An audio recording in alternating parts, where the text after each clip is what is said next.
स्वभक्तानां चित्तं सुरुचिरकटाक्षै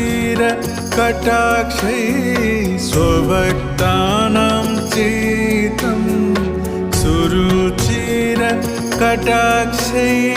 स्तरलयन् रथस्थः श्रीनाथो वितरतु मुदम्